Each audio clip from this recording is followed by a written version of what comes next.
I think long-term component of a successful board is the so-called skills matrix, where you decide what skill sets you need to supplement the board's current skill sets.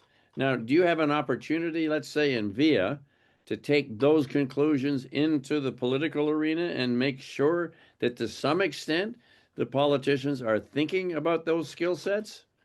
I'd say yes. It was much easier in my experience as chair on the selection committee of all the members that sit right now on the Okay. VIA board.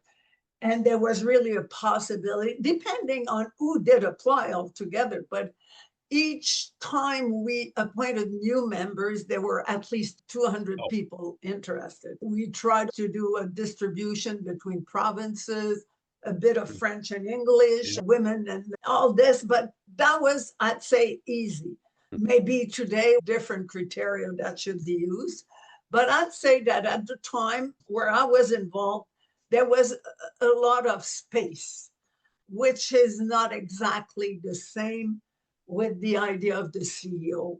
In the private sector, especially when you have a majority shareholder, you need the discussion with the shareholder Right. before you start the process so that you can really agree on what are the criteria that you will favor and Yeah. what kind of profile you need. That conversation is not as possible for the same reason. There are too many interveners in the government before you can really get an agreement.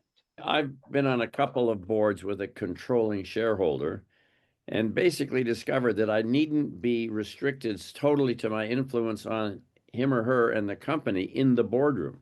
But I'm often much more successful in raising a point over a breakfast or a lunch, just in order to make it more casual. So you do have a means of expanding your influence and your questions beyond the boardroom table. That for sure is easier in the private sector than it is in the government. As I say, there are many interveners in the federal Yeah, government and they right. change. So that can keep you busy, very busy.